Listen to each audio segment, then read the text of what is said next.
How precious also are your thoughts to me, O God. How great is the sum of them. If I should count them, they would be more in number than the sand. And that, as you will learn, is really, really true. A number of years ago, I had a very powerful encounter where I got to see the Father as a master architect and a skilled craftsman. His mind was so inexpressibly beautiful, and inside his brain were these elaborate plans and his thoughts toward us. I got to see wisdom functioning as his assistant, kind of like his right-hand man. She was graceful and exuberant and just elegant in every way. The Father let me open his head kind of like a door and take a little peek inside.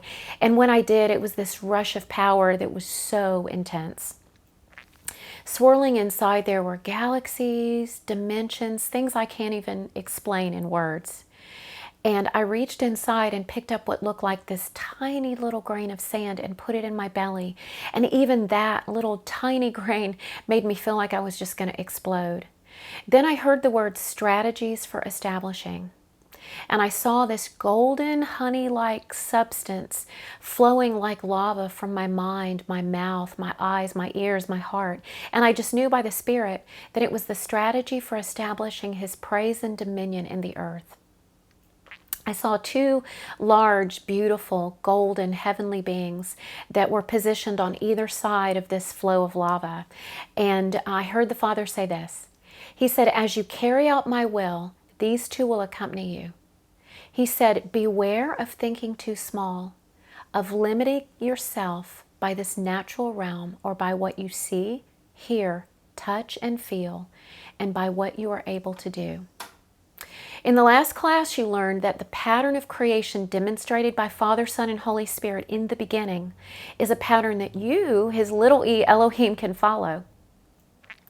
As you embark upon the adventure of co-creating with God, you do this when your thoughts, emotions, and words are perfectly aligned with him. Remember, everything first originated in the mind and heart of the Father. So your first step in co-creating with him is to intimately know him, to know his thoughts, and to align your thoughts with his. Knowing his thoughts is easy when you remember that you're one with him. As you grow into the fullness of that reality, bringing every part of your being into alignment, you become the unobstructed channel through which miracles can freely flow. When your thoughts are out of alignment, that flow is blocked. So a lot of times when we think that God is not answering our prayers, it's just that there's simply something blocking him from flowing into and through us, or something that's actually creating the opposite of what we consciously desire and what he desires for us. So the focus of today's class is identifying and removing thoughts that are out of alignment with the Father's and replacing them with his thoughts, which always create. In this class, I'm going to refer to your thoughts as your conscious belief system, and I'll discuss the subconscious and unconscious layers of the soul, which are very important, by the way. I'll discuss those in later classes. Realize that one of the major problems with your thoughts is just that they're way too small because they've been conformed to this world.